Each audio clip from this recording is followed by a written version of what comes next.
We're rolling. Yay. Wow, dude. It's been a long time coming where I have felt so excited. I thought we were going to be on a mountaintop doing a little breathwork session to the sunrise. We'll get there. That's on the way for sure. But it's so cool to be here in front of you. Wow. I'm so excited. I want to give an intro to just your essence. I know you to be Jesus Christ when I first met you. And I mean literally to know you to be Jesus Christ. And when I first met you and I first saw you, I remember seeing you sitting on a couch at El Sitio. I think it was during a festival. I don't remember exactly which festival or when it was. It was maybe a year and a half ago. And I'm chilling on the dance floor and I see this man just like sitting on the couch meditating, and everybody else is doing their thing and moving around and whatever. And I remember just kind of being somewhat in awe at the essence of this being that was just sitting on the couch. And so I think I came over to you and I was like, wow, man, you kind of look like Jesus Christ or something. Do you remember what I said to you in that moment? That was the first thing I ever had said to you ever. And it was just such an appreciation of your essence. Do you recall that moment? I do. Yeah, it's something that I've received before, and it's so beautiful to recognize. Like anytime I do hear that, it feels like an homage to simply the energy of love, right? Like this is a name for a human being that existed in our experience, and there's an essence to that, and that's the feeling that I have been receiving more and more of, like, okay, the only reason to exist is to love, and that's going to be okay as long as you do that for all beings, and to not be moved, but like to continue to practice coming back to that center. And you got me in the practice of doing that, because there's so many energies swirling around in our experience, and it's so cool to receive the reflection of, like, and that's what I see in you, that is the miracle. Like, what one would learn if you're studying A Course in Miracles is that the miracle is nothing but the recognition that we are one, and we are all this energy of Christ consciousness, of connection to Holy Spirit, of connection to God. And I usually don't even mention a lot of these things to folks, because I think it's more special when you receive the reflection in the world, where you're like, okay, and this is the first time I've really even talked about and used any of these particular words in any sort of setting outside of an intimate, one-on-one conversation. Exciting to have it broadcast all the way out to mankind. Oh.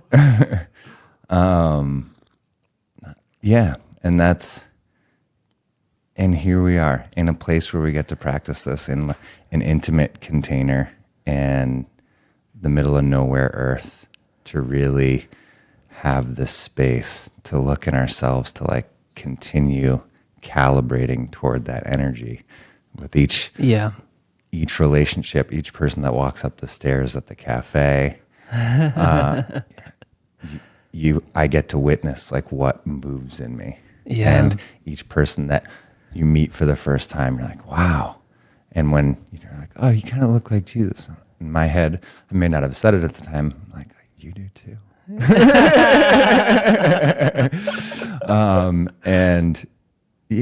And that's what a cool thing, that there's many beings, and I feel it in your energy and in your mission to recognize the truth in that. Like, okay, I can trust whatever is going on inside me, that this person is me, and I can look at you that way. And like the defenses and the blocks and the resistance doesn't come up. And with some people it does. And that's the work, and that's what we're here to practice. Wow, dude. So for context, for those listening, Cashmere is part of this cafe. It's not really a cafe. It's more of a healing sanctuary that lives in the middle of Vanau, which he is highly a part of, along with John and Brenna, who have been on the podcast. And I want to give this reflection to you that ties into your essence at the cafe. We'll call it the cafe. It's space cafe sanctuary.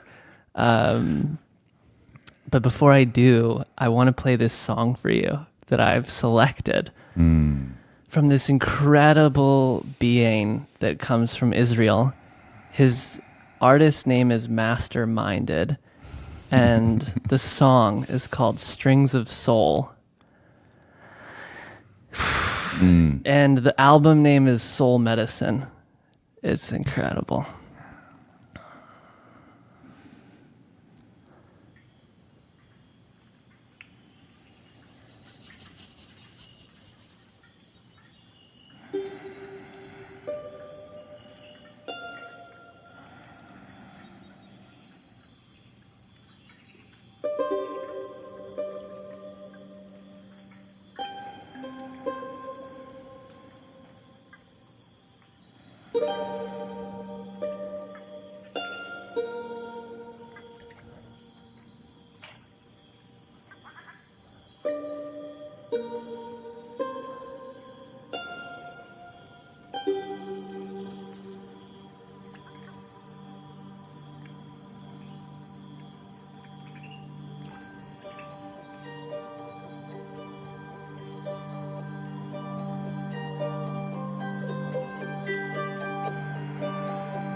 Yay.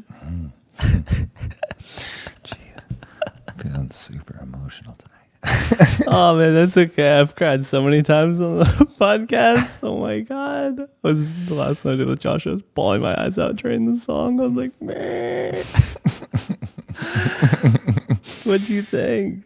Oh, beautiful. And it took me into a pretty deep place of peace. So I wanted to share with you this beautiful reflection that came through. It's actually been on my heart for quite some time, and it really speaks to your essence, which is really beautiful. I'm just going to play some 111 hertz holy frequency while I deliver this. Yeah, man, it's been a journey. It's been a journey getting to know you, and from that moment of seeing you and recognizing the beauty and the peace that was felt in your essence, and never really fully dropping in with you, but feeling this and knowing this, and maybe a year and a half goes by and feels like there's a connection, but there hasn't been necessarily a deep drop in per se. And there's been so many moments where I've just felt so called to want to call you in and hang out with you, because I feel how beautiful and radiant your energy is, and for whatever reason it hasn't unfolded per se in this way that it's unfolding now. And I've just been witnessing your energy in the cafe and what you've been doing with the breathwork facilitations that you've been hosting, the beings that you sit with.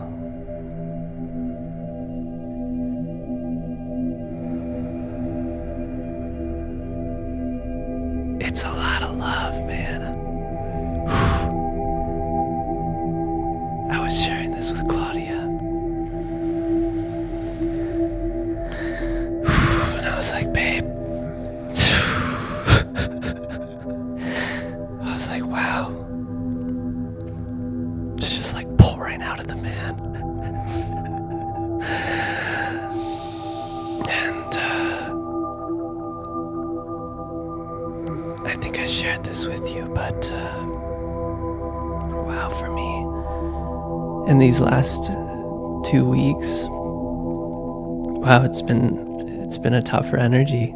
It's been really interesting to just witness it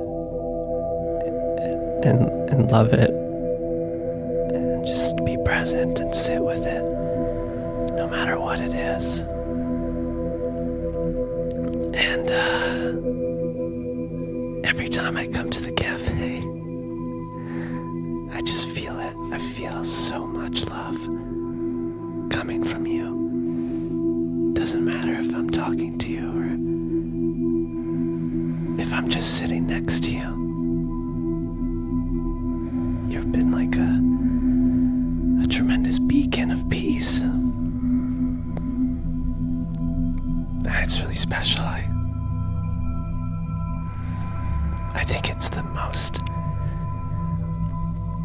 strongest like beacon and feeling that I've felt. And it's really fucking special, man. So just been meaning to share that with you. And I know that I've shared it with you several times after breathwork, where I've just been pulling my eyes out, because it's just an incredible infinite space that you have the capacity to open up when you facilitate. And I've gone down to these infinite places of profound peace in these breathwork sessions that you host. And oftentimes afterwards, I'm usually bawling my eyes out.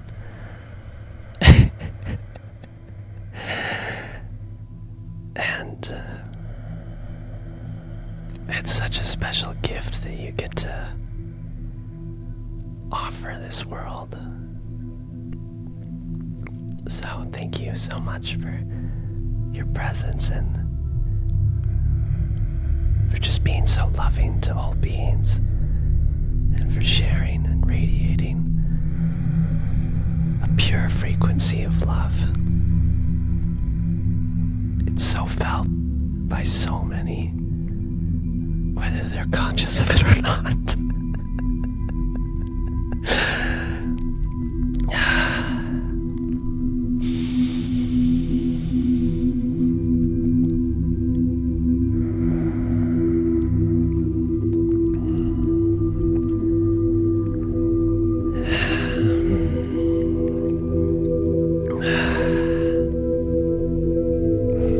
Amen. Oh.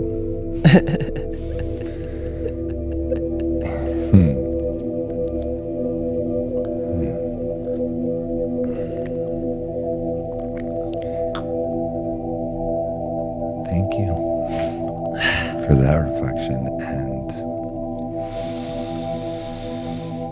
for continuing to show up.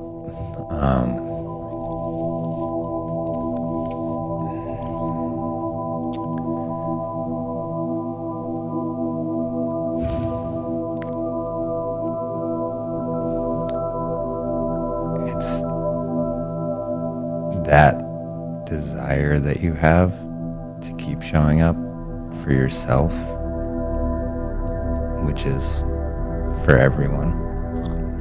Moments like this, gifts like this that you get to share, that make all the difference in the world. Yeah. Being the change, being the presence, and you're feeling what I can only hope to be for every being is the mirror that you are too, or else you wouldn't be able to feel it. Like you've done the work to remove the layers of conditioning to allow yourself to feel. And that's really challenging for so many people on this earth, myself included. Years ago, when I broke through the first layer of what unfolded into the now, I don't think I ever identified a feeling other than rage, anger, and frustration. Like love, what was it? And self-love, no, I wouldn't dare. I wouldn't dare love myself. From the way I heard my energy showed up in my family when I was growing up, to the way I showed up in the world of athletics, the world of business. Yeah. There wasn't room for love. There's only the warrior, Yeah. the machine, The rational, logical, yeah. intellectual. Yeah. And that's what, there's so many more lessons and rememberings over this time to come. And one of the deep rememberings is that we are here to feel. Yeah. And I'm so grateful that I got that gift. And I'm so grateful you're sharing that you've received that gift, that remembering. Because the other side of this, when this body's gone, what I know is that it is infinite, pure bliss and love. Every experience of love you've ever felt is in this infinite vast space. And you can't even reach a point of recognition of any other feeling. And so for now, we get to show people what that's like in the process of getting there. Yeah. In this life, in this body. Yeah. And we get there from allowing ourselves to feel all of it and go on the exploration of emotion, to feel the waves of energy and light that come through sound and the beings that show up, what we've created in our realities. Yeah. So, yeah, it feels, and it gets easier when I see someone like you Oh. in the world. Eh. Truly. Because it's like the question I get to ask when I see you, and I see beings like Claudia who are on the path of inspiring awareness and awakening to our existence as an energetic consciousness. I get to ask, wow, what would it be like to have reached that state at that age?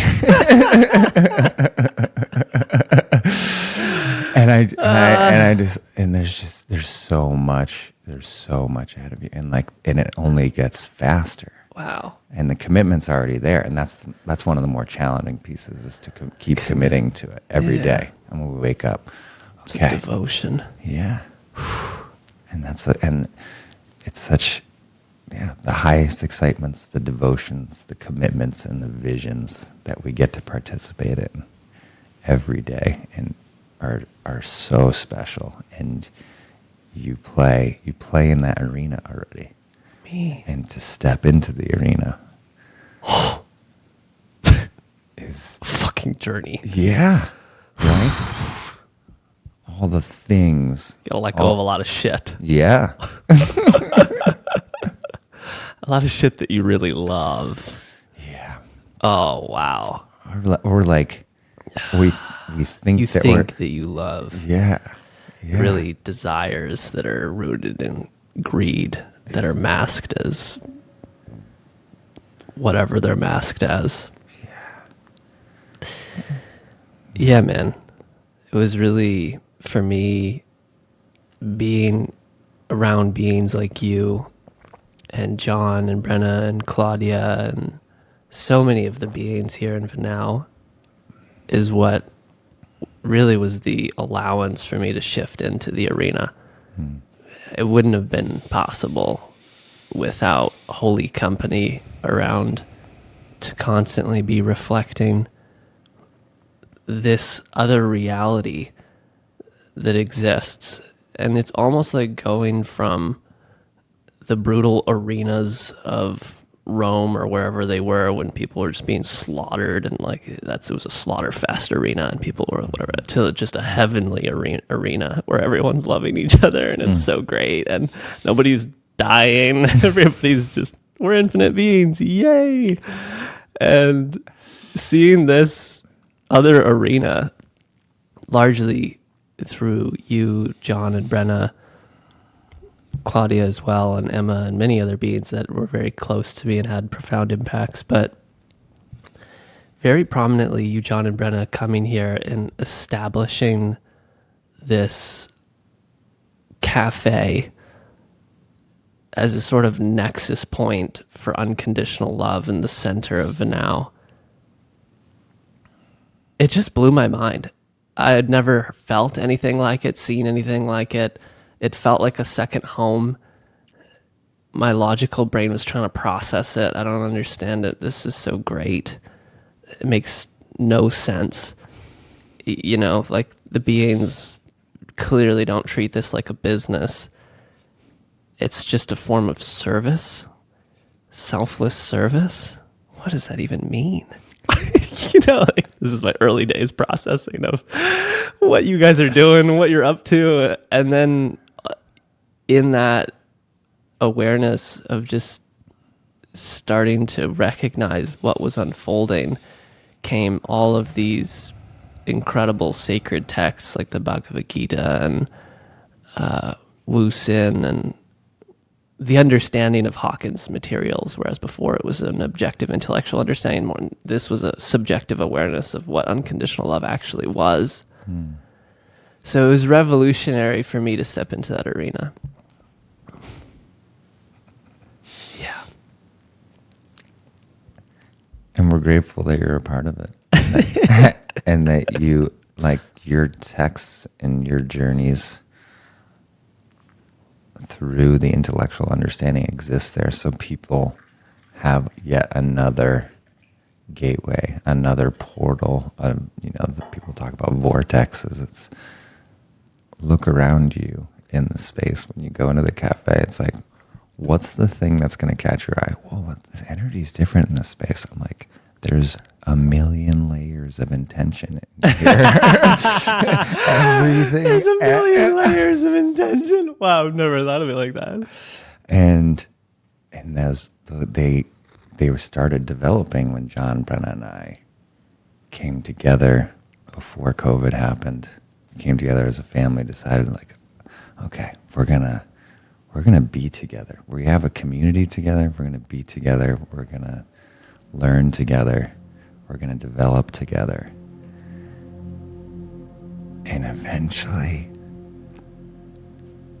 you understand the power of oneness, the power of wholeness, the power of intention, because you watch with these other beings. You're not just on your own. You reflect at the end of the day what unfolded from the intention. Yeah. Someone goes through a transformation just from saying, oh, I feel peace in here.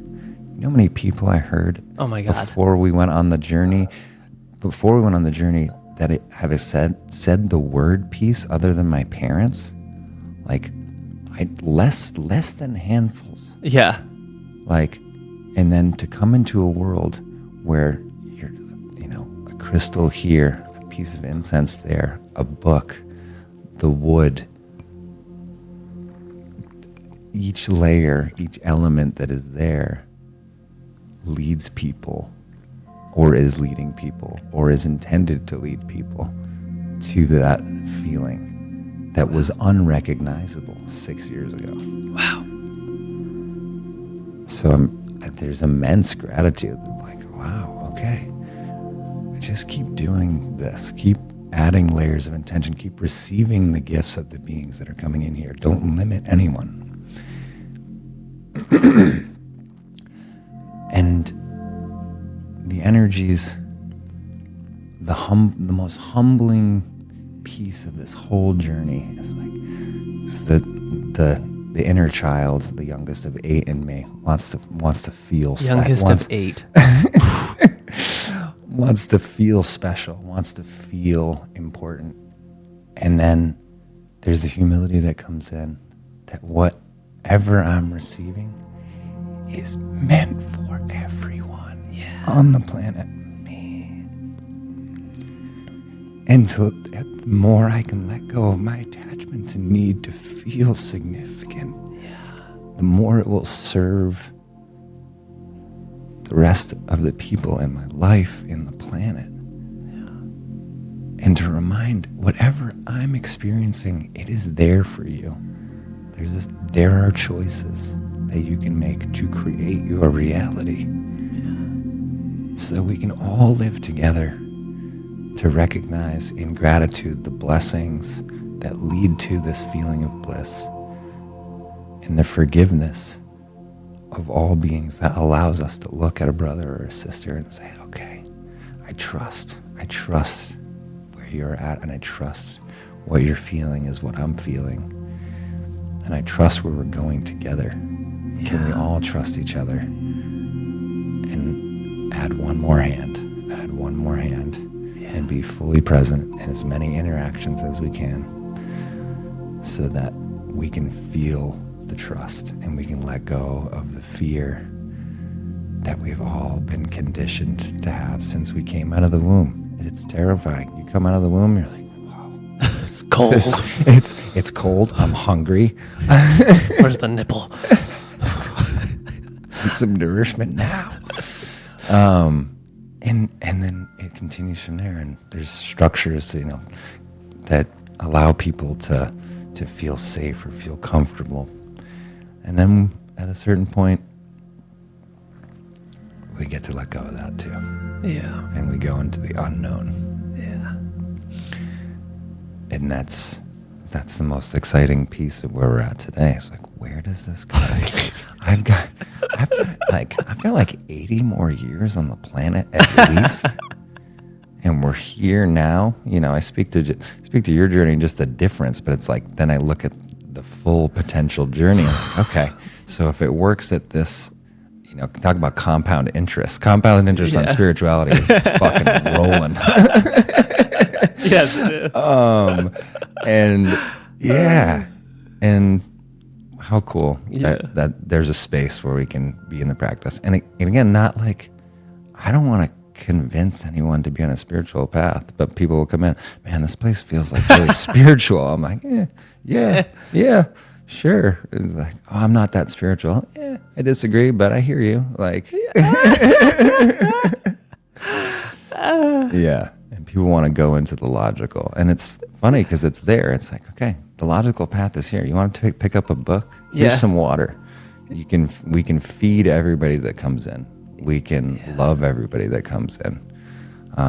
We can be a reflection. I mean, in my meditations for world peace, it's like, may we all love ourselves wholly and have a community that reflects that.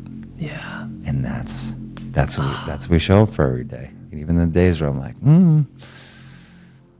I have some work to do on the computer. Do I go into the cafe yet? But yet my body just takes me there. Yeah. And I let go of the story of like, what's going to feel better if I'm here with these beings, if I get to look these beings in the eye and offer them an ear and a soul to listen to theirs.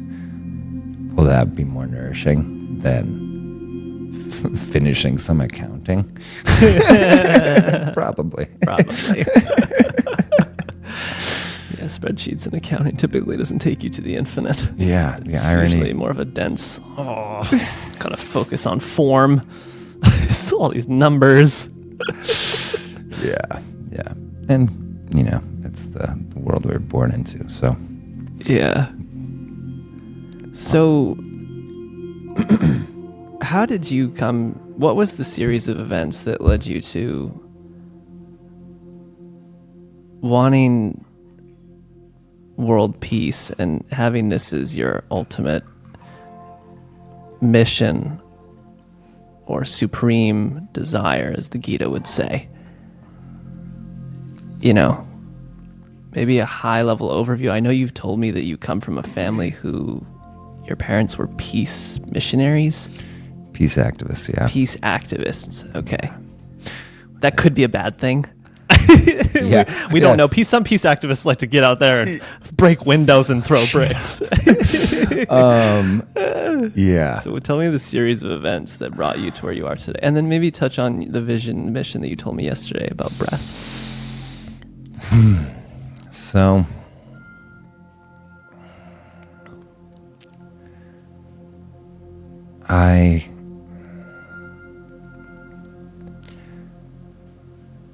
there was a day in this life where I didn't want to be on the planet anymore. Wow. And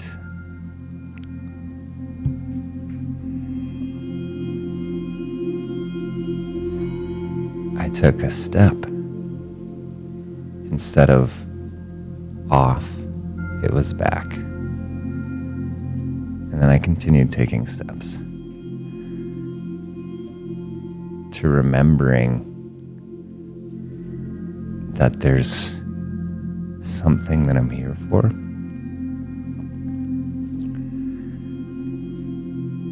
And so I went on the journey of like, why am I here?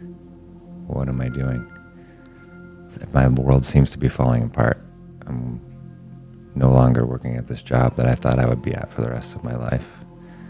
I'm going to be divorcing my wife. I don't love myself. Yeah.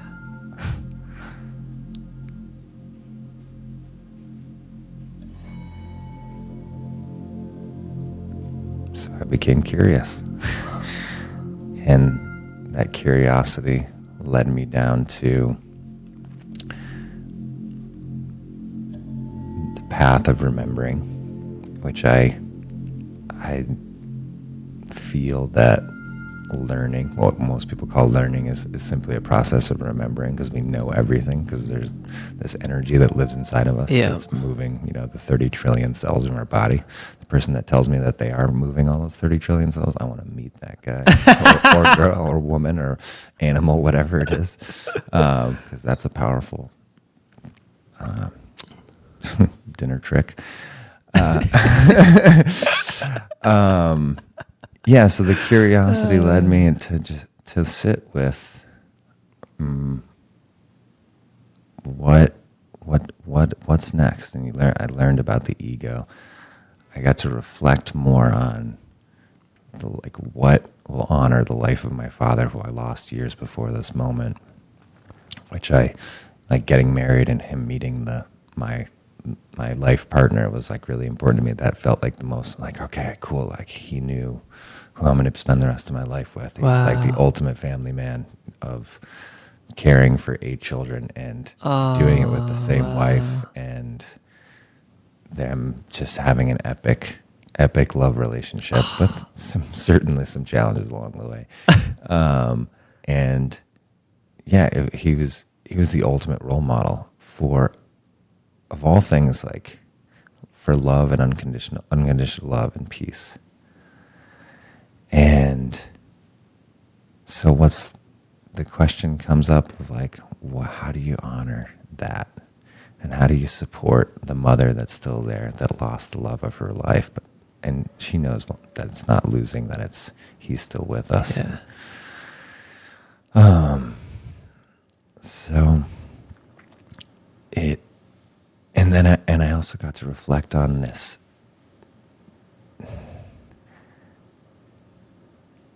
almost inexhaustible ability to practice. Like I looked back, like my days of playing college lacrosse, and even after that, and I would go before games, and I would be in the gym even before the warm-ups for like 2.5 hours, 3 hours. Damn. Just throwing a fucking ball against the wall. But it brought me into this place of knowing that, like, okay, when I go out there, I will be able to create and play however I want with the practice. And over time, like, what happens when? And then I transferred that into my life of teaching, and then to the world of business with the garment industry that I was in. I just fully gave myself to those practices. And felt that energy. Like, I can keep creating, keep playing. And once I had the moment of like full on awareness that I had gone down the path of materialism and gone down the path of numbness, I became curious about where I could point the energy. So I'm like, if I could point this energy at one thing, if I am an inexhaustible force, where does it go? What's true north? True north. It seems like I've been going south for a hot minute. Where's true north? Exactly. I know that feeling. It started getting warmer, and then it got really cold. And so I'm like, if I could trust that I could never fail, like in the full entirety of life, as a soul in this experience,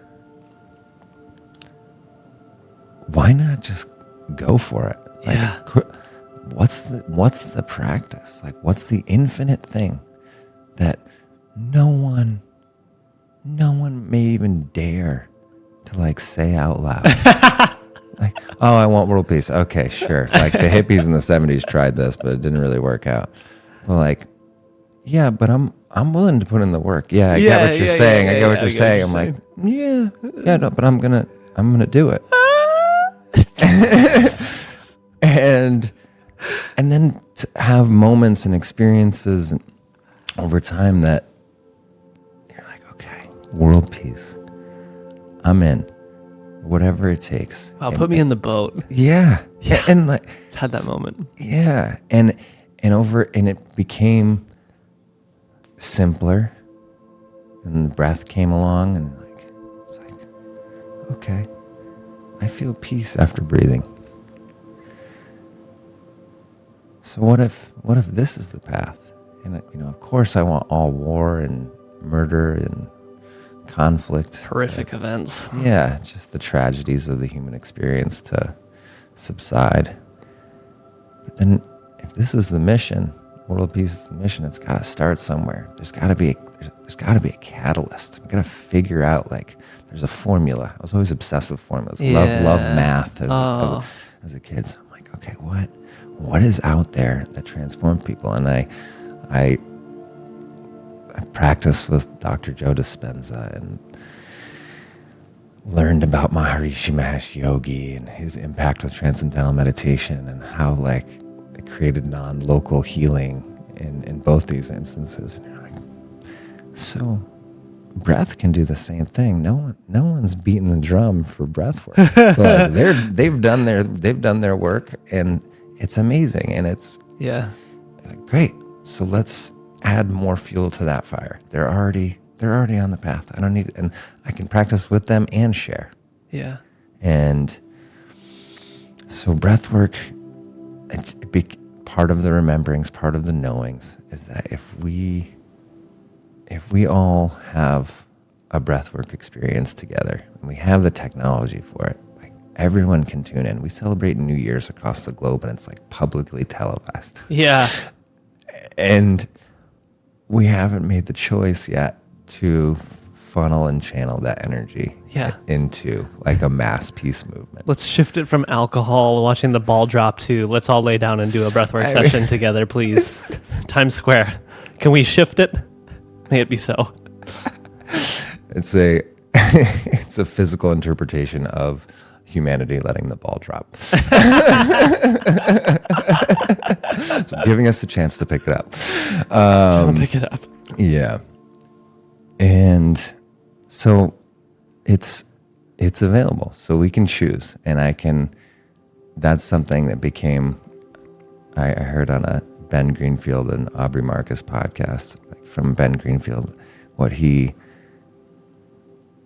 considers as he's picking up hobbies and things in his life. Like, what would I do, and how would I approach this if I trusted I had eternity to do it? Wow.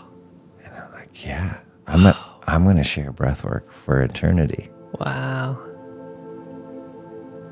And so I'm going to choose the biggest mission possible. It's like, and then if we all continue to show up and practice, the lessons, the awarenesses will come through. The shedding of the conditioning will just happen.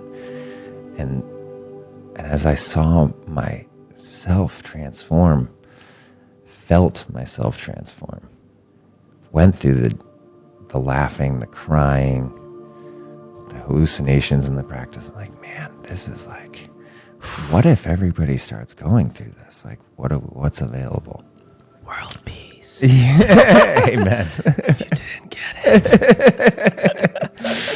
it. Yeah. So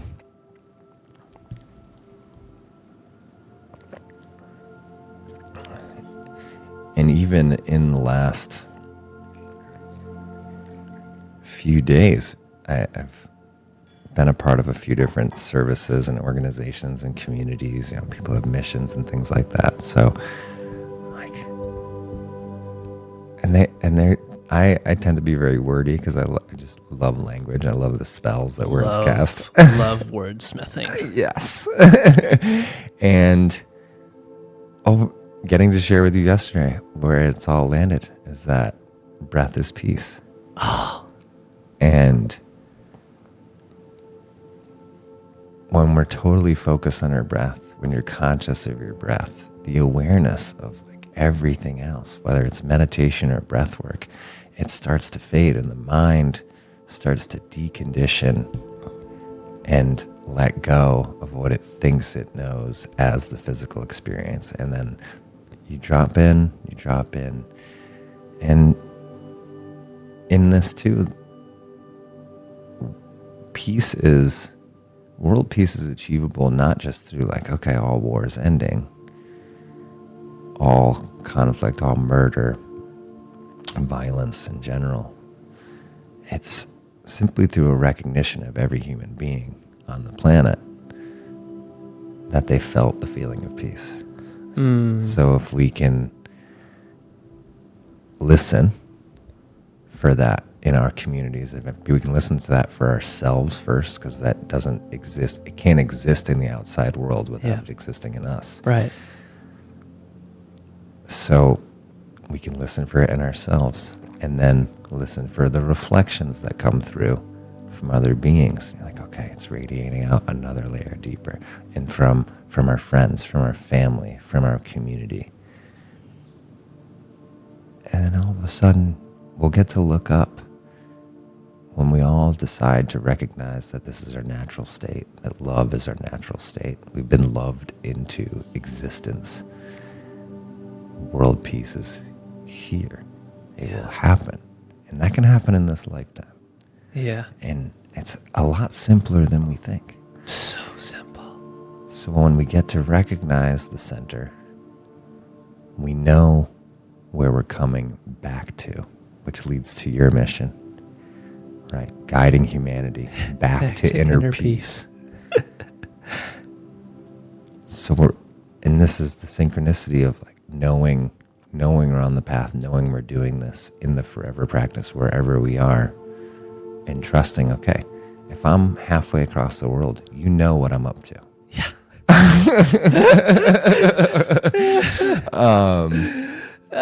You can bet that I'm not going to shift gears and fire up a casino somewhere for fun. Unless you're betting on world peace, in which... Unless you're betting on world peace, it's more of a spiritual karmic casino where you make karmic bets. It's not actual monetary things we play with. It's energy. Soul points. Yeah. Yeah. So, breath is peace. Peace is breath. And may it guide everyone down the path of awareness and remembering that that's what lives in our center. Yeah. And that we're all coming back there. We're all coming home. And it's in us. We don't have to resist it. Yeah. We can look at the world around us. We can forgive it. We can forgive every judgment we have of ourselves, of the beings around us, and provide the example. This is what radiance is. You're so bright that someone can't help but look inside to try to find the same light inside themselves. Wow. What comes up for me is so beautiful. As you're sharing that, this is something I've shared quite a few times, but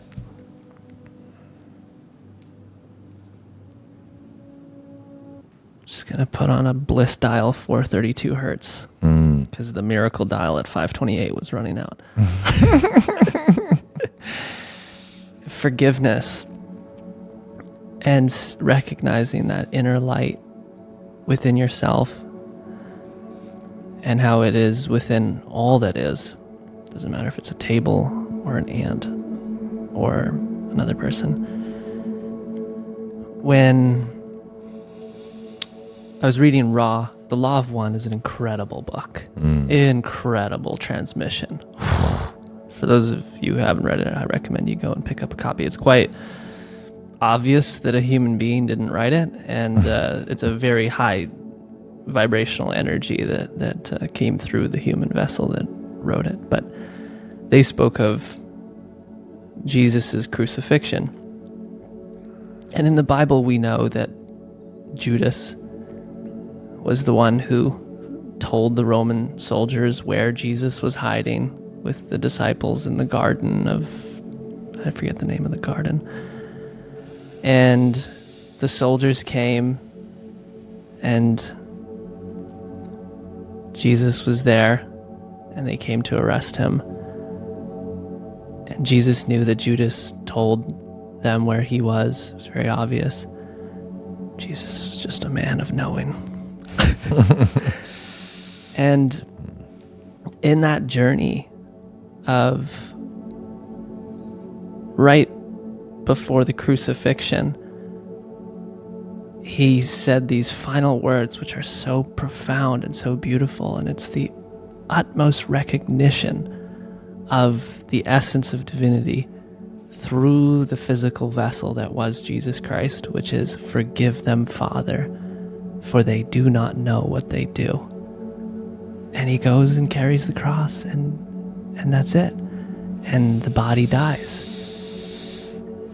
And it's really special because Ra's interpretation of that moment, Ra said that Judas, the one who told on Jesus and brought that, it's not that it's a negative energy, because there isn't opposites. It's a distortion of the positive.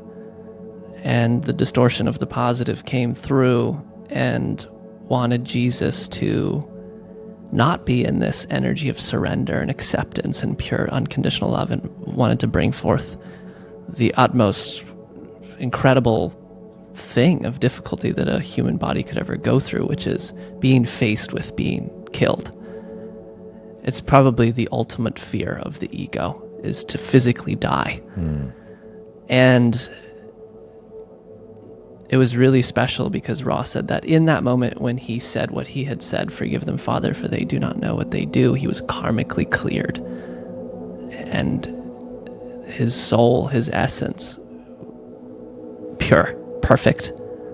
Not an inkling of darkness or distortion in the vibration of Jesus Christ in that moment.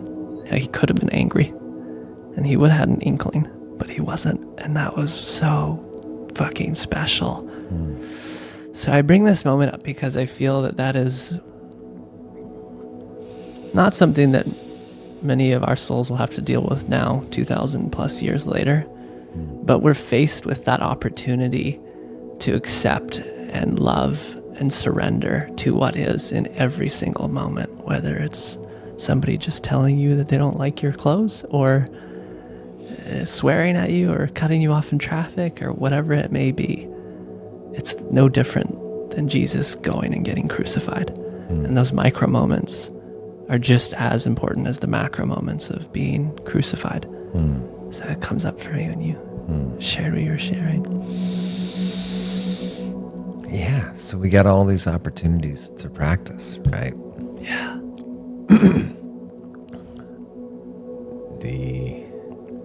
Yeah, and thank you for sharing that, and it's such a good reminder.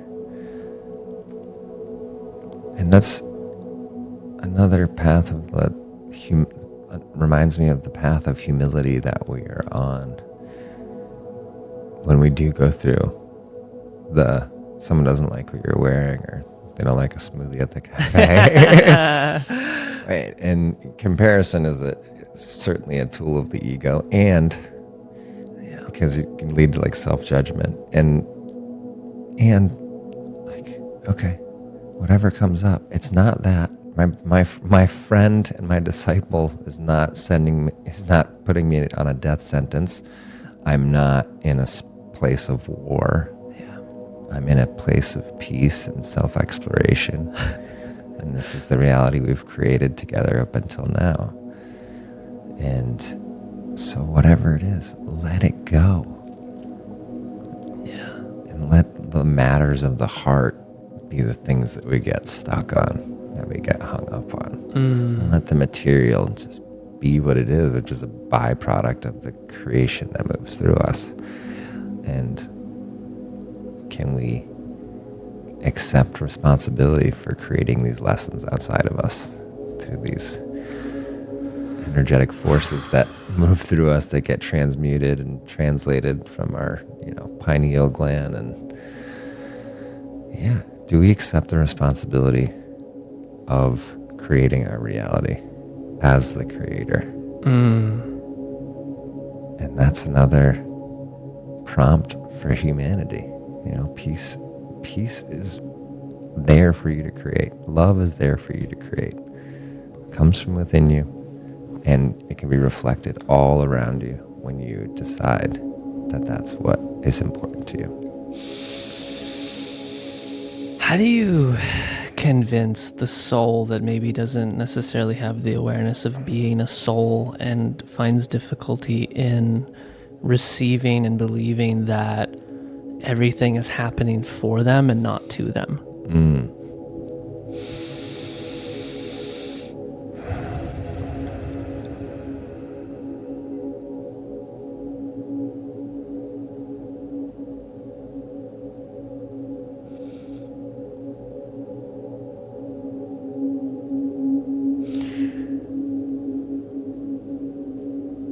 Waiting for you to say breath work. Breathwork's one of them. Breathwork's one of them. Well, I think it's having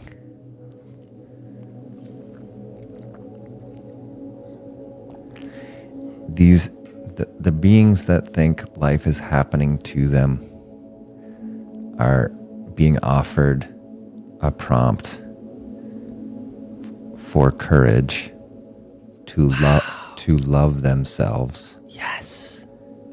Against all reality. Whatever comes out there, you can forgive yourself and the beings out there that you've created in your reality to come back to the place of love for yourself first and foremost. I forgive myself for judging this life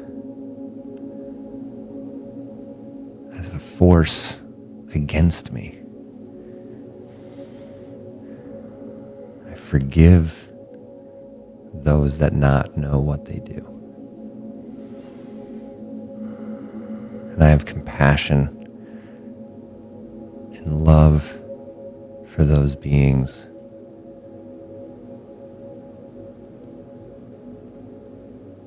Because I may not know what they've experienced in their life that brought them to this moment where it feels like they are part of this force of resistance that I'm seeing in my life to loving myself.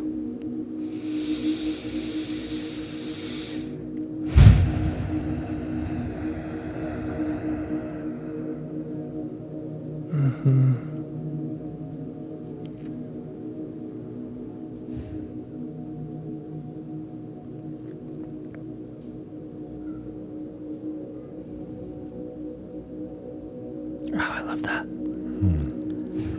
And if we reference The Map of Consciousness by Dr. David R. Hawkins, we can see that courage is an incredible shift. And it is actually I think it says, let's double check it, 200. Courage is the bridge out of the primal reptilian brain. People that calibrate below 200 are typically, their etheric brain isn't active. They're in a primal fight or flight place where they're reacting to their environment. They're in that life is happening against me, to me. And when you shift to courage, that is the actual first step out of what we were just talking about. You have to have the courage, as you literally just said, to trust and shift out of that and believe that this is happening for you.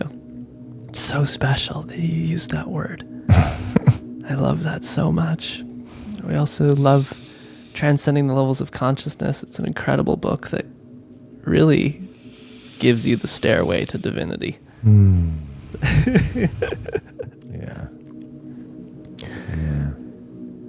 And to your point too, like breathwork helps too.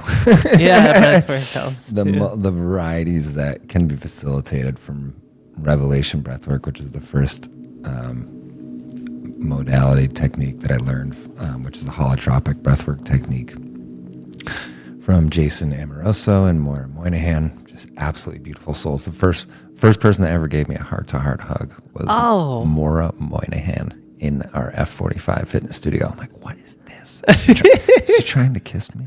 Yeah, that's funny. And after that, I'm like, it was one hug shifted my entire life. I'm like, I'm going to give everyone heart-to-heart hugs. That was the most incredible feeling ever.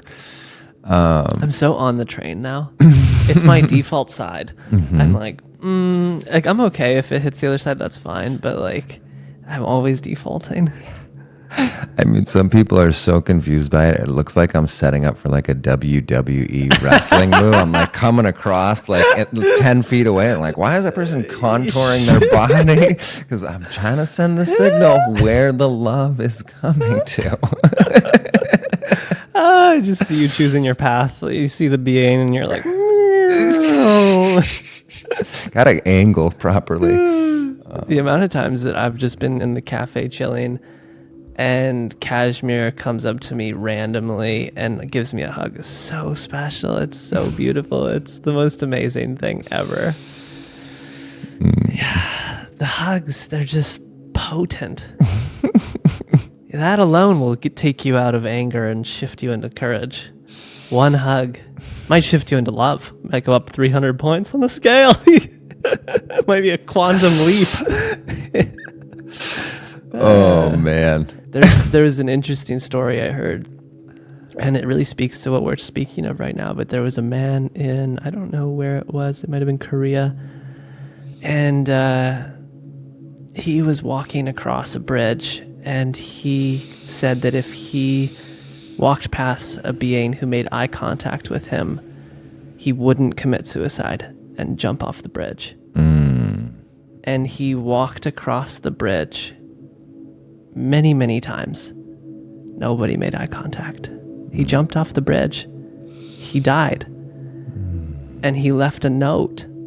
And that note said that I was feeling this deep sense of sorrow. I was only willing to not do this unless somebody made eye contact with me, and nobody made eye contact with me, and he passed dozens of souls.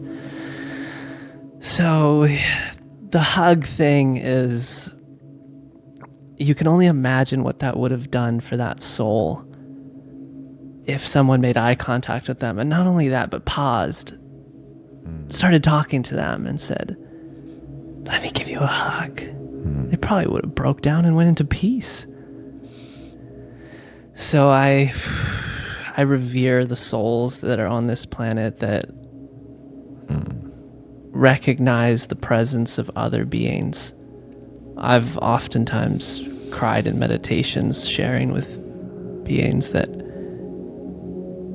it's so important we recognize everyone. It's so important that we take the moment out of the day to just look at the person you're passing by, give them a little smile, because you have no idea what that impact is. And I think that if you've done plant medicine journeys, you would have an idea. Because the plant medicine journey really sometimes opens up the field where you get to see the vibrations that shoot out of your essence and how it impacts that thing that you focused your attention on. I think you felt this on your last journey. I've never felt it to the extent that you described it to me. But yeah. Yeah. And what, I mean, the plant medicines are a great tool for awareness. And I feel super grateful that they've been collaborating to bring me to this point. Yeah. And some even non-plant medicines, there's others out there that are still very interesting journeys of surrender and awareness. But they've all collaborated, and the path has gotten clearer and clearer to the point where like the last few have just been like, this is it. Like you can come back to the medicine and experience this again, but like we're sending you that's whether the psilocybins of the world or the ayahuascas or even like takes you to the same place every time. Yeah, like the intermuscular like ketamine journeys, the MDAs of the world. Like, okay, I got it. Like the only thing you need to do is show up and love everybody. And like Ram Dass, tell the truth. Love everybody and tell the truth. And you're like, fuck. So I hear you, and it leads to those. I mean, I feel Ram Dass more than ever now, because it brings you to that point of breakdown where you're like, I can't do it. And then there's days you feel like you can, and you're like, oh, I do love everything. I am sharing the truth, and it's beautiful. And in that, the moment of seeing the reminder that came through is that we as human beings are connected to the sensory experience. That's part of how we process what's going on in our pineal gland to create our reality, right? So you see this being walking across the bridge that has this need to be seen. Yeah. Sight. He gets a hug, touch. He gets your words. You get to hear him. You listen. Sound. He might smell you. He might smell like roses. He might smell like roses. You might smell like one of Kate's products at Soprano, which are fantastic. Yeah. You might smell like, remind him of something that's beautiful in this world, right? And if you go all the way in to the sensory experience with a human being, you may share food. You may break bread with that person. And we can do that for anyone we see. Wow, yeah. You can offer a sensory experience that helps them translate everything they're receiving into a feeling of love from a choice. Showing up, seeing them, looking them in their eye, and letting them fall apart into the experience, dissolve the illusion of separateness. Yeah. And here, I've never been in a place where it feels like I could do that with everybody. At some point, some days I'm like, oh, I'm ready to do this for every single person right now. And then you think of the scale of like 8 billion, doing this for 8 billion people, but that's not that, like, I know that's not how it happened. I'm not going to go around and have this experience with 8 billion people, but I'm going to have it with as many people here as I can in this small community, so that I can sit with in meditation the feeling of trust that they are radiating out without maybe subconsciously the same energy. And I get to learn that from some of the beings too, the beings that are in the Jewish faith here, like the Shabbat dinners. We had a little conversation. Special. Like, how kind and loving and all, like, I've been offered, just like offered food, just walking home. You're like, I'm going to go to sleep. It's 7:00 at night. It's a little dark. No, come over, eat, please. We love you, and we want to have a conversation with you. We want to connect. I'm like, okay, thank you. Yeah. And that's like, the example, the example strengthened with those experiences here. And that's what part of this experience and experiment of living in Pliva now is, and that awareness came through in our early days here. It's like, what is, I have an opportunity right now to like test all the lessons in community and get to see how this energy shows up on like a micro scale in the middle of nowhere, very isolated test. It's like you're at least a half an hour away from anything, and you're 5 hours away from the next city. Yeah. So do you believe in your practice? Do you trust yourself? Yeah. Can you inspire a community from being exactly who you are? These are the questions that are going through my mind when we started making this decision. Wow. And fuck yes. Like, Wow. I'll sit with everybody. I will love everybody.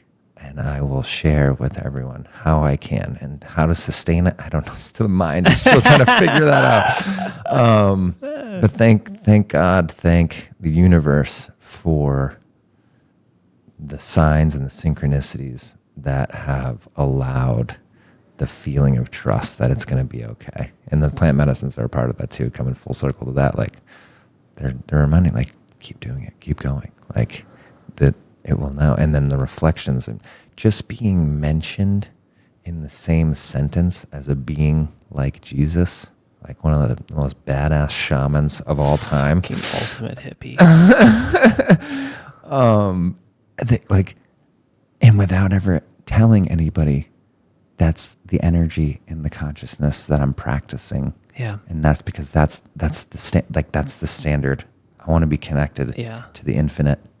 So who's done that? Who are the beings? And there's more beings out there too, and I'm excited. And there's the Gandhis of the world. There's the Martin Luther Kings. There's all these beings that are like rebels and like will stand for their cause over all else. And so Jesus was just the first stop. Yeah. And not even first stop, the first partner in this journey. Yeah.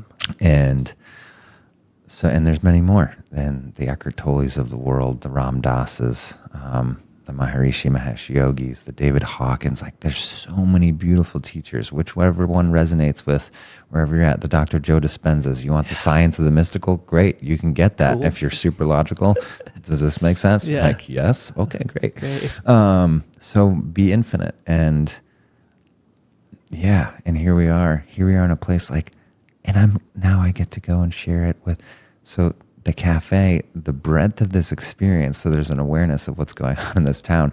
There are children that are growing up in this community with beings like ourselves, and constantly surrounded by the tools and us in the practice. And the parents are now inviting it into that generation. And then there's some people that come here to retire. They're in their 70s. Yeah.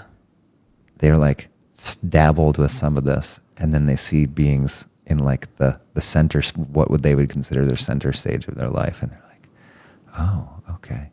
So their lives completely change in their 70s. So we've had experiences of breath work where there's a 6-year-old and a 76-year-old. So incredible. And the whole spectrum, you're like, wow. This is how it happens. This is like the radiance coming back to center, and we're all in that like center phase, and on some level of infinite. We're in the center of infinite. Yeah. And so on Monday, I bring this up because on Monday I get to share my first, like, specifically for kids, first breathwork experience. Oh, what? And as I was sitting in meditation, I was crying this morning of like, what are the messages I can infuse these children with? Wow, that is without bringing religion into it, just pure love, like and allowing them to feel their creative power. So even if it's just 4, 7, 8 breath, 4 seconds in, holding 7 and exhaling 8, and they have that tool, and as they're practicing that breath, just sharing how powerful they are, how creative they are, and to let that be the impact that I have on the youth in this community. Yeah. Wow. I can feel the ripples. I like the pebbles I get to drop in the pond of experience. Yes. Wow, I see you dropping a pebble into like each of the souls of the children that are going to be attending this. Oh, that's so cool. I'm like, I want to go. Me. I'm a kid. Yay. Yeah. I feel you.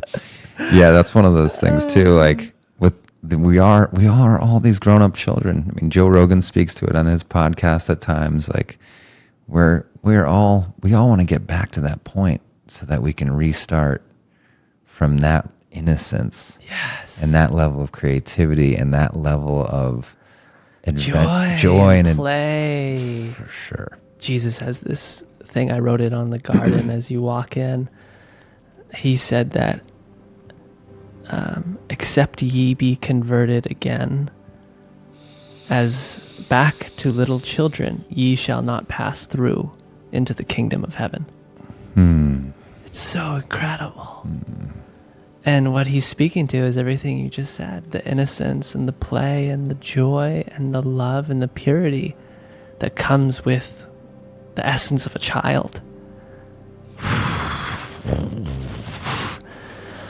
That must have rocked the Pharisees. We will kill you now. You know what I mean? Yeah, you know, it's super funny, dude. I had this moment, I don't know, this was a few weeks ago. It was really beautiful. My middle name's Isaiah, and I've never thought anything of it. And then someone sent me something, Father Mark Omar, being I did a podcast with, who's so special. And it's from the prophet Isaiah. I thought, wow, the prophet Isaiah, that's so cool. I'm going to have to look into this. And then I came to the awareness that 500 to 600 years before Christ, there was the prophet Isaiah, who's highly revered in Jewish texts. And he foretold of the coming of Christ. And there was a moment when Jesus was in the temple, and this was the moment where the line was drawn, and the powers that be, the religious powers that be, which held distortions, started coming after him. But he was in the temple, and he said, I am the Messiah that the prophet Isaiah foretold of. And that was the fucking moment where everybody was like, oh, we're going to kill you. But anyways, this ties into just the incredible synchronistic peace and harmony I felt.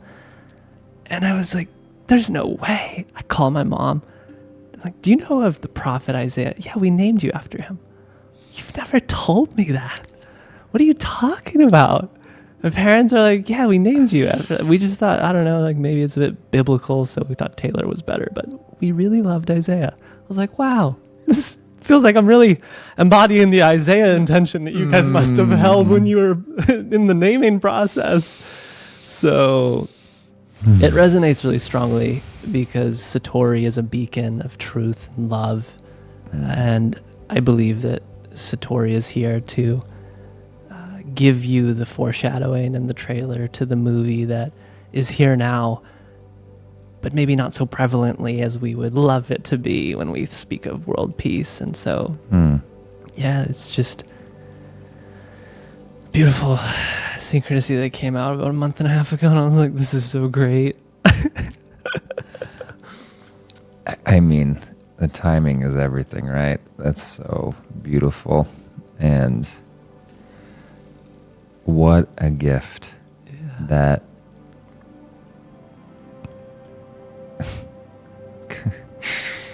guiding humanity back to its inner peace. And how does that happen? It happens through awakening the consciousness of this being we knew as Jesus Christ, the Jeshua ben Joseph. And reminding us all and inspiring the memory that that energy exists in us all. And and there are tools and there are pathways and there are practices after and whenever that inspiration comes and whenever that self-realization comes to help embody it. And that's where I think like the harmony in our service to the planet comes. Yeah. It's like, okay, the awareness that you are this energy. And now let go through practices like kinetic breathwork or surrender breathwork or infinite empowerment breathwork, so that you can deepen the understanding, deepen the knowing of this truth. Because when you peel back enough layers, there's only peace and love left. Yeah. And if you keep peeling, you realize it's an infinite peel. Yeah, yeah. And you just reach a point where you keep peeling it. It's like, wait, it's more love, it's more peace. When does the onion ever end? No, until you dissolve into love. You dissolve into peace. And then this is what you're being, this vibration, this light that exists in your heart and in the mind. That's what it shows up as. And we inspire it in others, we strengthen it in ourselves. Yeah. And that's so that the world becomes a light. And then this world, this planet, this thought in the universe we know as Earth becomes a magnet. Wow, I love that. For all. Wow, this thought that we know of in the universe as Earth.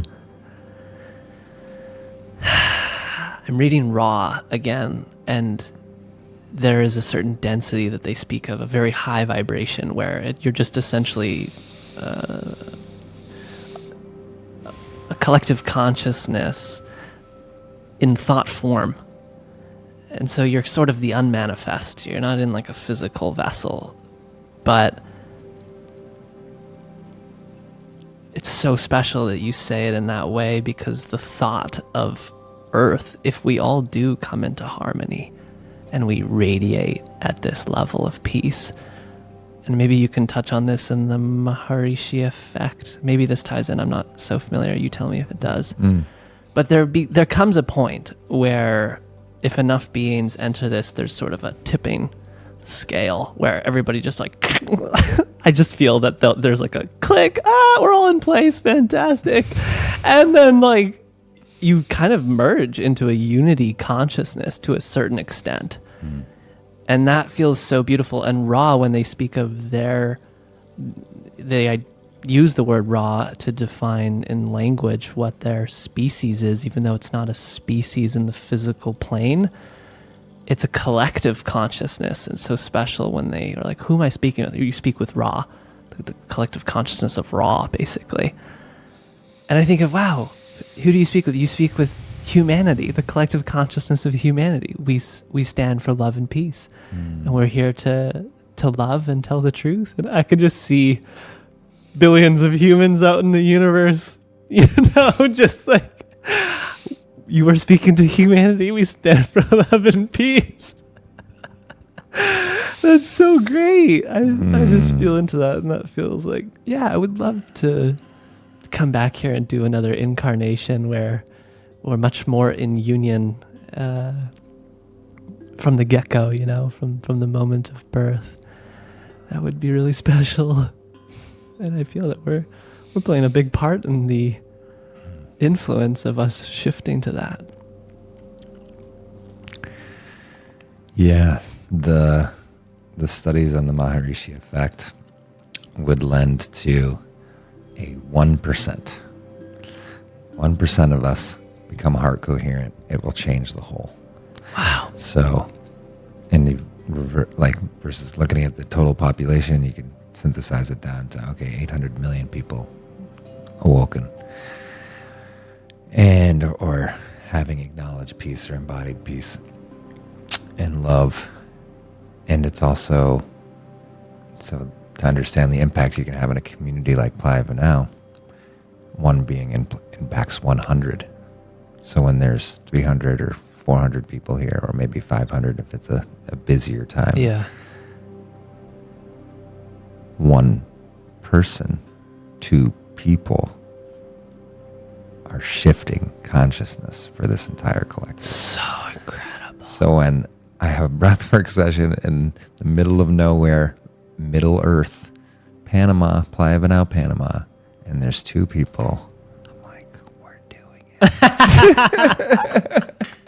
Wow. And sometimes there's 20. Yeah. And then like, yeah.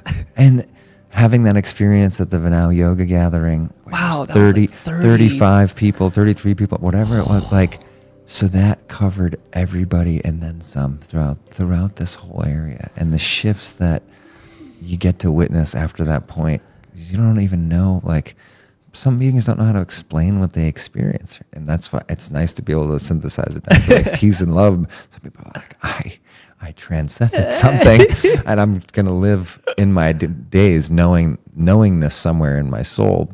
but I don't even know how to share it out. And they're not even ready to share that out. Much like to some of the stuff that I've shared today. I'm like, okay, I'm just going to let this fly because what better time than now? The most embodied version of this energy that I feel like I've been in this life. Oh, me. That's so special. Wow, I feel that for you. Wow, I feel it for you so strongly. I want to touch on breath work. What is it, man?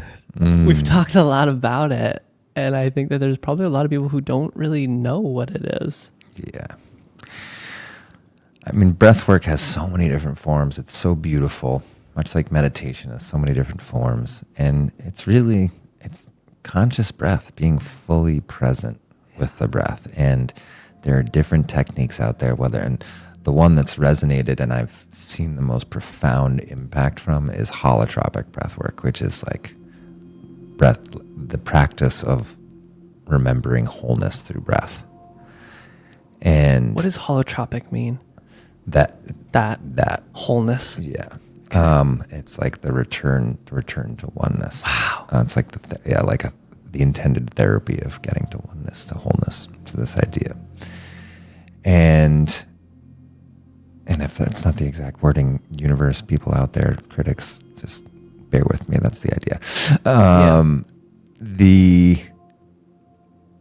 So this therapy that was Stanislav and Christina Grof had leaned into in the 70s became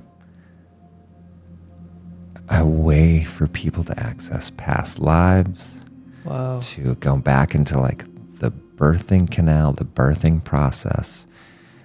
It allowed people to let go of trauma, relive trauma so that they can move through it. And that's one of the challenging parts is like the stuff that it brings up to keep going. And it's a condensed version of the life experience. Like the stuff comes up and you can stop and resist it and fear it. But with all the information that came out after the study, it's like if you keep going, it releases and it doesn't come back. So it's like it's this transformational, transcendent practice. And it's now been like many different forms of breath work. Like Wim Hof has some elements of holotropic breath work. Revelation breath work for sure is founded in holotropic breath work. Kinetic breath work is rebirthing. Like these are all modalities that tap into this awareness of what this tool does. And it's simple. It's you breathe into your sacrum, you breathe into your heart, a 2-part breath, and you let the air go. And you don't. What is your sacrum? Sacrum's at the base of your spine. Okay. So my favorite facilitators say, breathe through your butt. I love that. Which really landed for me. I love that. The inner that child. lands for me too. Breathe through your butt. Yeah. And all sorts of things happen. And my first experiences in that, without integrating some of the newer forms that have come through, like the revelation practice, like the first session, I could probably count like where I felt real feeling and emotion, like less than 10 times on fingers and toes or whatever. How many times I'd like really cried from past my teenage years. And I went into this breathwork class with a bunch of strangers at the Santa Monica School of Dance and Ballet. Oh. And I just have a 60-minute meltdown where I don't know what is going on. I thought I was losing it before I got to this point, because what got me there was like, okay, I'm at the edge of like wanting to be in this existence. And then I'm like, but I keep going because I'm committed to the practice. I'm like, I'm going to see what's here. And by the end, I'm like melting into the floor. I can't move my body. I've just been like feeling in every edge. It feels like electricity is flowing through, like sobbing. My face is like wrinkled from the amount of water that came from my tears. Like I was like pruning up. And I'm like, oh my God, what is this? This needs to be shared with more people. Wow. But I want to learn more about it. So I go back for another session. Next session, we have this practice where we get up after the session, and it wasn't as emotional, still emotional. We get up at the end without opening our eyes, and then this light gets lit in front of this mirror, and then we open our eyes, and just the wildest, like DMT is probably the only other more hallucinogenic thing I've experienced. And so I'm just seeing on this mirror all these shapes and colors, like it just, and I'm blinking to saying like, guys, at a moment, is it? No, this is like a prolonged experience. Like, okay, so we've got extreme emotional release, hallucinations. I go back for the third session. Third session, I'm just laughing. like hysterical, like nothing I've ever experienced before, and then some intermittent tears, but just mostly laughing. So I'm like, okay, I went 3 of these sessions. I've gone through something inexplicable. So I want to learn more about it. So then I went to the facilitator training, and to simply learn more about it, and to understand the intellectual side, because I was still connected to like, okay, there's everything is causal. So what is the Where's the the first domino? Right, exactly. So I went to the training, and really not much more clarity. I'm like, okay, I'll learn about chakras a little bit, and like the technique, how to hold space for somebody, which is that was the gift in the training, because the technique's super simple. You're like, oh, anybody could do this, but allowing yourself to be in a loving space with no matter what someone is going through is what I started to learn. And that's what the work is. That's what facilitating breath work is. And everyone can do breath work on their own, which is great. I highly encourage it. It's got wonderful health benefits on top of the spiritual attunement that follows with longer sessions. And even with shorter ones. Yeah, I can attest to both. Yeah. And so that's where like the practice of non-judgment came in for me. Wow. And like really like understanding, okay, this person's going through something, like, I don't, some people just have like full on meltdowns. Ooh. Like I imagine what Jason and Maura were going through when I was first going through my first sessions. I'm like, so this just happens to many different people. Yeah, because you kind of feel like a wreck. Yeah. You're like, this is like, for me, I can imagine going through an experience like that. I would almost feel embarrassed at that time. I'd be like, oh, I'm like being too much, or what's wrong with me? Yeah. And they're just so calm and chill. Yeah. And then it's even more confusing. You're like, but this is great. Wait, why are they so chill and calm and peaceful? What is going on? Yeah. And yeah, to be able to practice that was such a gift. To witness them and their craft, such a gift. To know that there's so many beings that want to facilitate this work is such a gift. So again, super simple practices. Yeah. But it's the commitment. It's the willing to go all the way. The willingness to show up for yourself. Yeah. Every day. Or every week, or once a month, whatever it is. And I still, to this day, have not met too many beings that are willing to show up in the practice that consistently. And it's okay. We're all getting there. We're all getting to the awareness, and I'm also realizing more and more that this practice exists.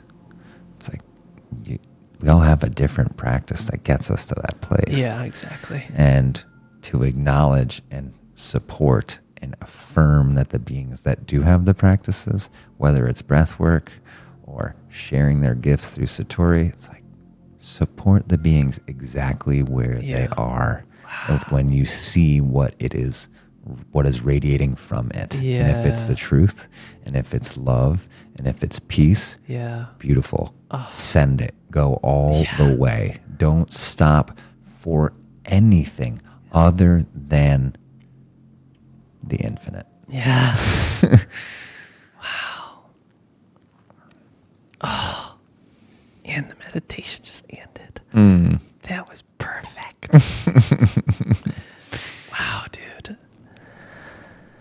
I feel that really strongly. I really resonate with that. And in the Gita and in the Law of One, we think of the infinite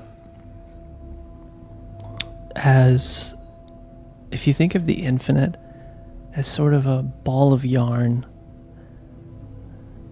there isn't just one string that leads to that ball. There's infinite strings that lead to that ball. Mm-hmm.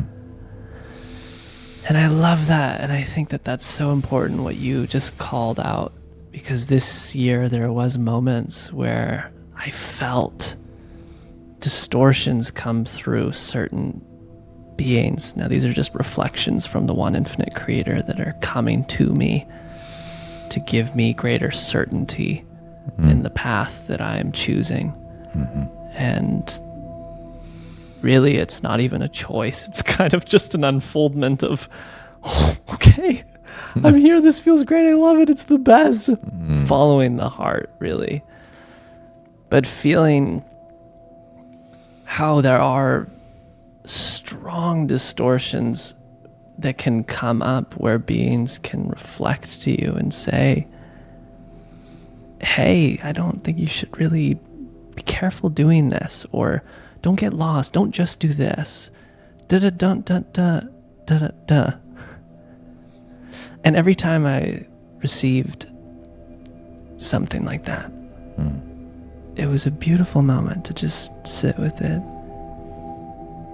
and come back to this knowingness that the ball of yarn has infinite strings that all come back to the same source. And that it's going to look different for every single being. My highest expression through this physical vessel that people call Taylor is going to look very different than Cashmere's or Claudia's. And so we just, like you said, have to love so deeply and appreciate the beings that have stepped into their dharma and that have chosen to follow their heart. And instead of trying to tell them that they should maybe consider this path or that path from a place of judgment, but to just say, wow, I really recognize that you are sending it, and that is so beautiful. Keep doing that. Keep following your heart. That's so exciting. I'm so happy for you. I'm so excited for you. And when I see a being like you just feel so deeply about this thing called breath work, I love it, and I just feel so strongly how that is such a foundation of your soul, a gift that you get to offer, a sort of fine line that you get to walk all the way back to Supreme Being and have so much fun and joy while you do it. And I feel that fully with Satori as well. So, yeah, I love those words that came out of your mouth, man.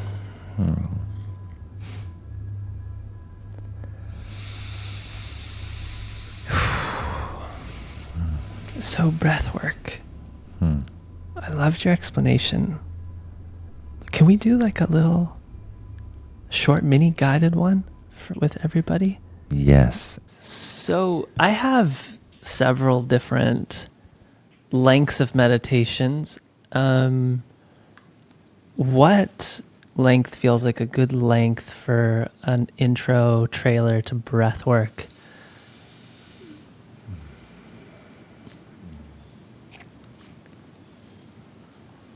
Put something beautiful on. Let's say if there's sorry. You're I'd good. say there's just to be safe, like 15 minutes. Okay. Let me feel into that. Okay, let's see.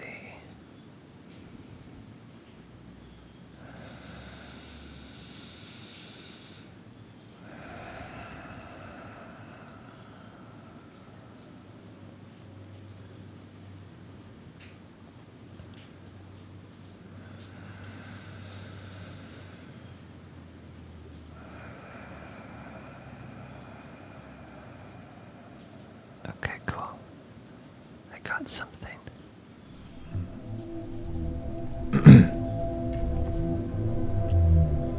I'm so excited.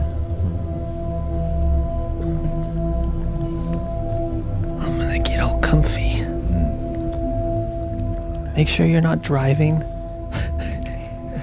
We're operating machinery while doing this, please. Yes, please don't be driving and practicing breathwork. I've done that a few times, even just with the pineal activation breath with Joe Dispenza, and it is dissociating experience. It's a little bit frightening. Amazing. Well, it would feel great, or it does feel great, to share a little bit about where all these practices come from, because this is both surrender breathwork and kinetic breathwork have had several inspirations, and those have had inspirations along the way. And I've mentioned holotropic breathwork as a foundational piece of these practices, and holotropic breathwork was then adopted by David Elliott. And he had a school where my teachers, Jason and Maura, adopted what they now call revelation breathwork, and also the breathwork, the pineal activation breathwork from Dr. Joe Dispenza, and the elements of breath holds from the Wim Hof method, which is breathwork is a part of that method. So I appreciate and I'm grateful for all the foundational pieces that led to the creation of these curations. And today we'll tap more into the surrender breathwork practice, one that is intended to allow us to explore what surrender fully means. And as we hold our breath in this surrender practice, we will get to explore the idea of what it feels like if the breath we exhale is our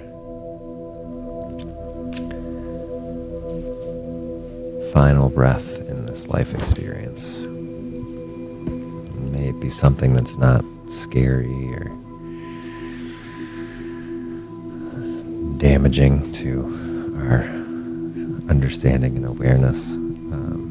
It's intended to inspire. So, with that in this practice, we're going to start off with a little bit of an induction meditation, then one round of breath, and then a rest and receive meditation. And when we drop into the induction, we're going to receive full, deep belly breaths in and out through the nose.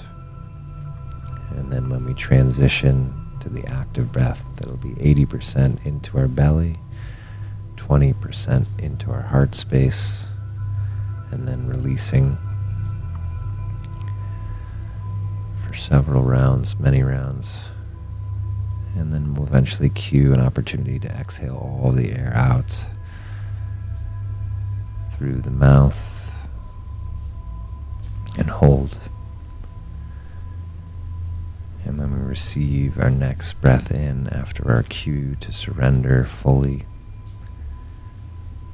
We'll draw a breath in through the nose, filling all the way up from our perineum to our pineal gland, the perineum located in between our sacred parts and our sacrum.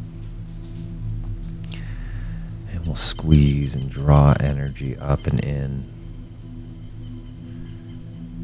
from the pelvic area through the top of the head, aligning our energy, strengthening our electromagnetic field to call in whatever we intend to call in during the induction meditation. And then we'll complete with whatever transmission comes through. So For now, may we continue to receive and release the breath in and out through the nose.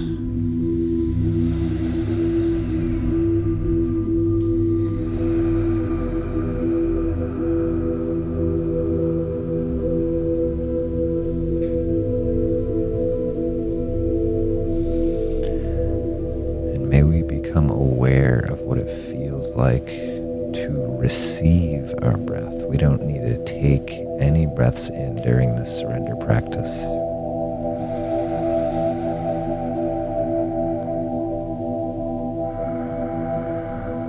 And when we exhale, what does it feel like to release, to let go?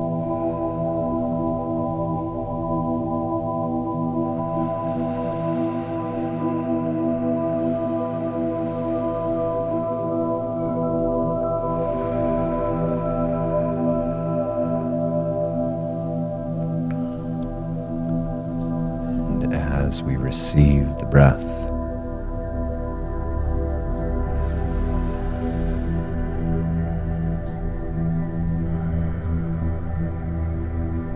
may we allow the body to get heavier, the muscles to relax off the bones.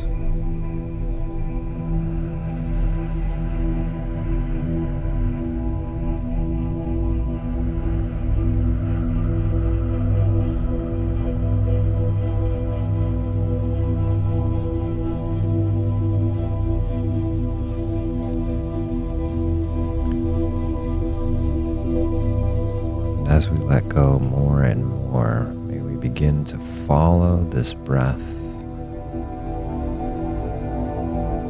in its wave-like pattern, moving through what we know to be the body.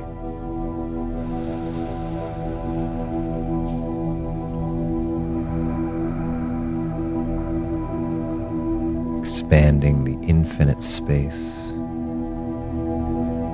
within us, receiving from this infinite, invisible force that's all around us.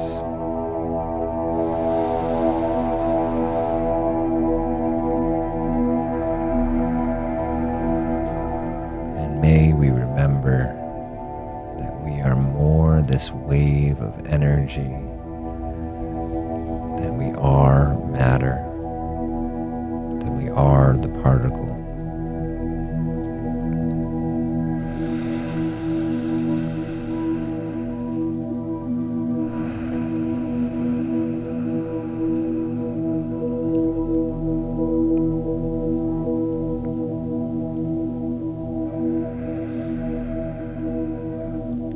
As we receive the breath,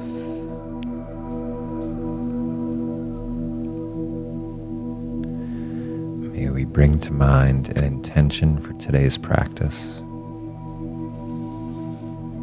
Just above the eyebrows and in between.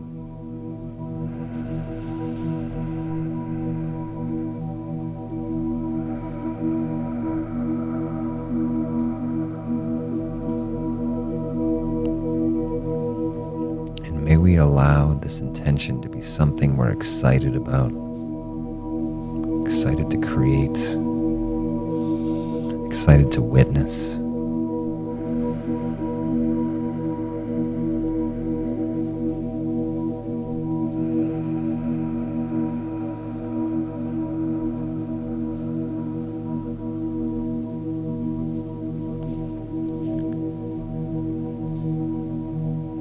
May we allow this intention to transform into a vision where it has been made manifest.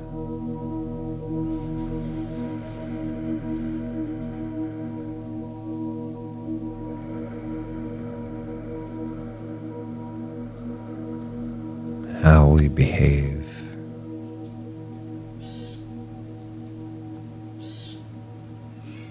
Where will you be?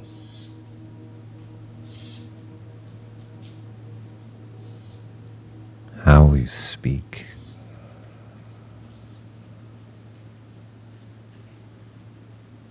Whom will you be with?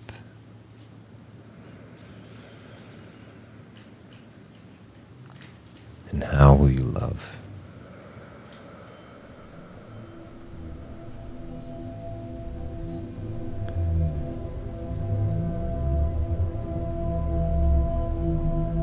And as you feel the reality of this vision, allow each breath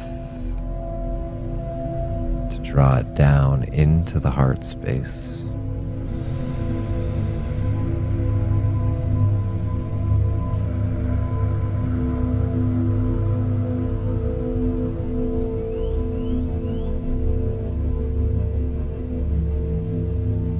So that each breath will strengthen this heart magnet to feel this reality and to draw it to you.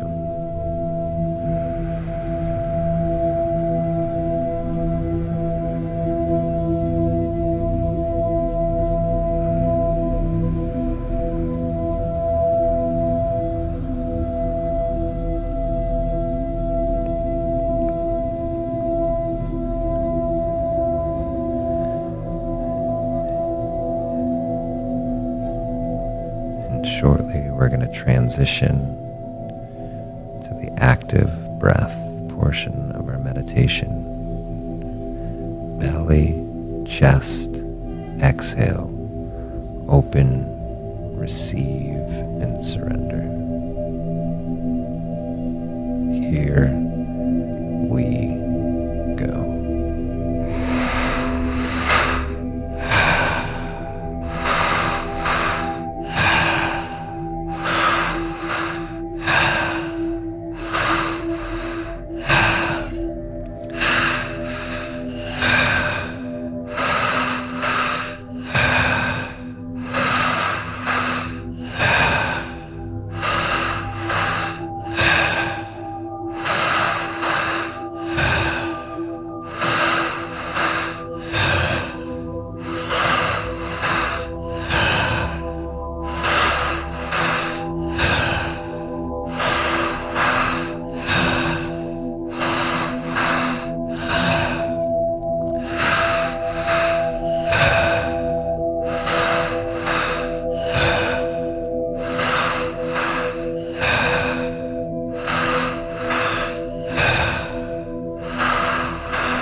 Now exhale all the air out and hold.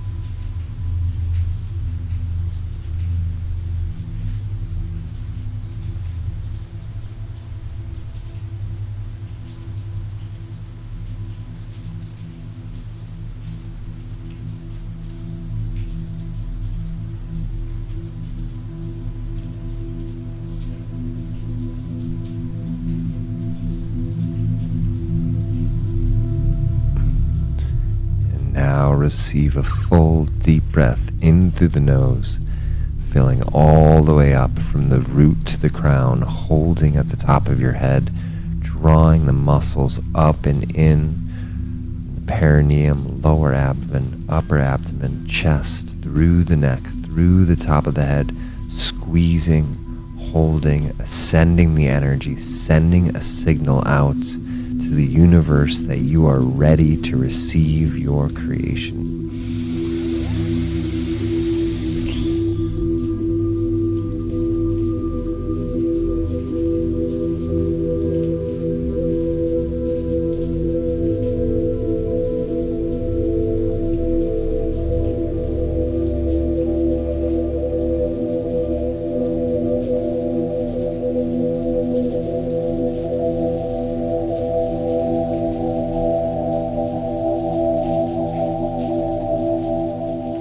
Exhale it all out through the mouth.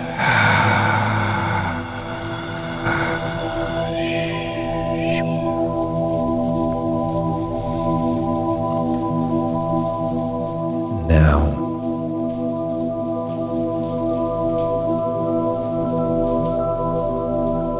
I invite you to rest and receive, transition back to the nasal breath.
As we receive the breath,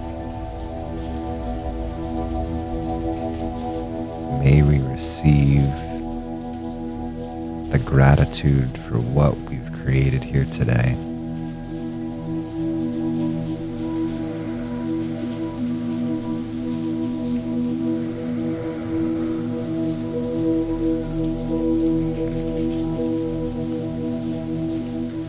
May we all feel the love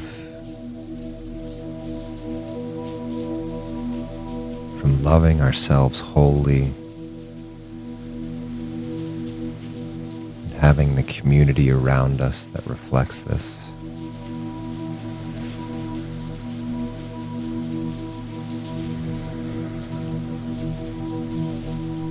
May we feel the appreciation for having the water, the nourishment, shelter and companionship that allows us to serve from a place of joy.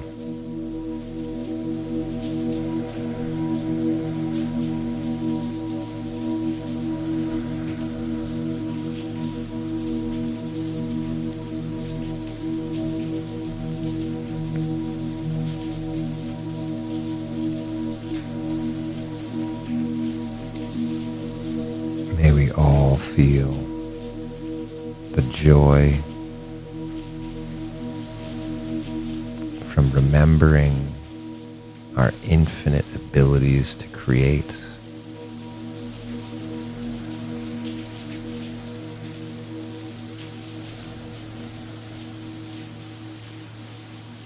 May we all feel our connection to wholeness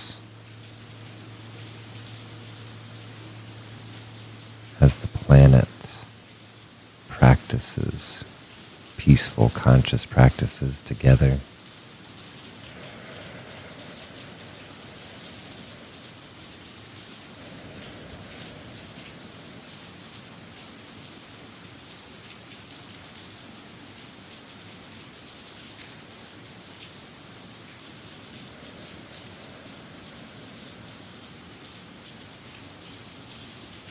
And may we all feel free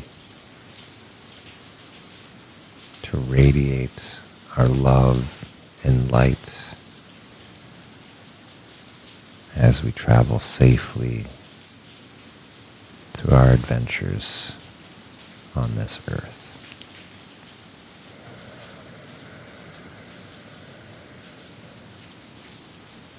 Amen. Aho.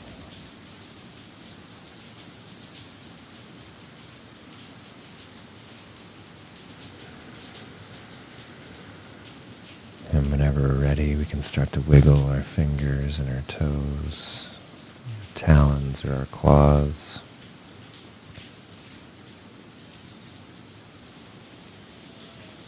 And when we open our eyes,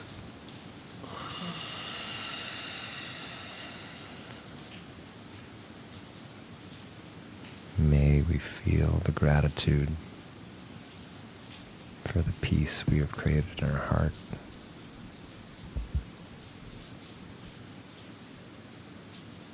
And in the hearts of all beings we are connected with.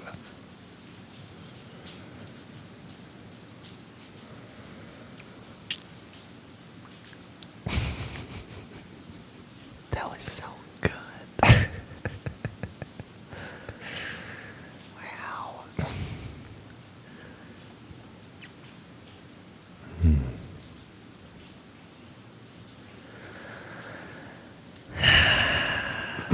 That was a trailer to the movie of Breathwork, everybody. Do it. Watch the movie. And here's the trick. The movie is your life. Live it fully. Enjoy being the star. Wow, thank you, dude. That was really special. I wanted to do like 4 more rounds. I was like, this is great.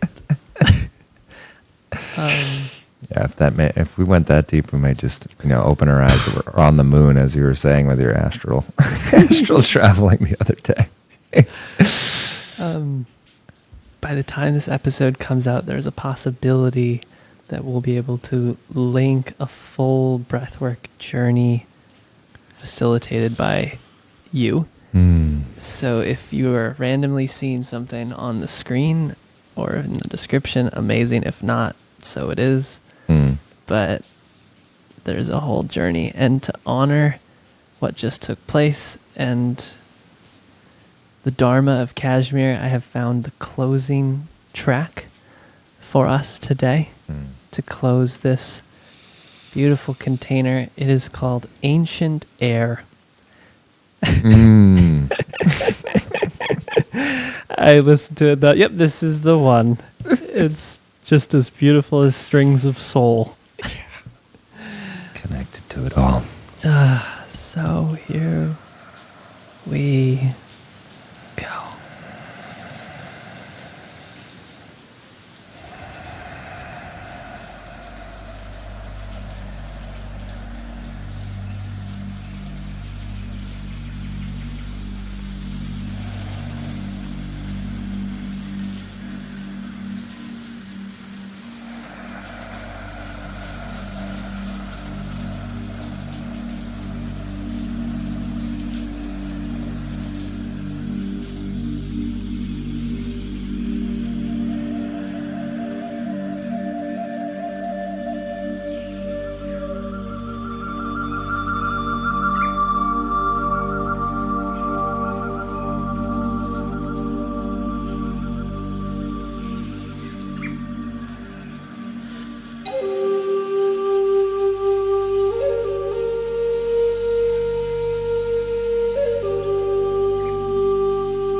It's a wrap. Yeah. We did it. And so this is on the record too. As we wrap up, I just want to share an immense gratitude for you for stepping into your power Oh, me. and loving everyone along the way and Yeah. inspiring beings being curious enough to hold this space. Oh, thank you. And for John and Brenna and Poppy and Harmony, wow, for being such an amazing gift that, along with you, has allowed me to trust what oneness and wholeness feels like and is in this reality, and to inspire so much love and intelligence and the genius and all the beings that we encounter, and the play that the girls inspire. Wow, their energy. And for my family for being exactly who they are, and for my mom for giving birth to 8, wow, no more, no less, children, which just allowed me to be here. And thank you for my father and my brother that are with us right now in the infinite.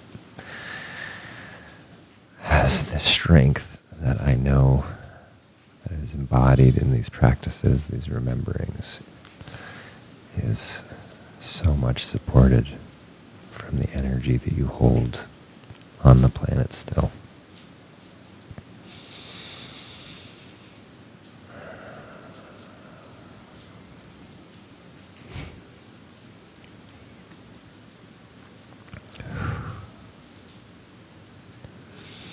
I love you so much.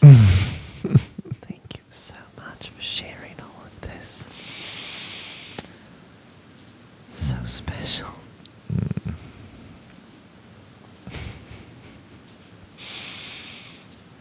So glad we got to cry together. Yeah. I'm grateful you get to channel Steve Irwin. I don't know who that is. It's perfect.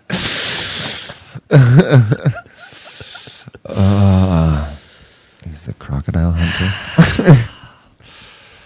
Anyways, love you.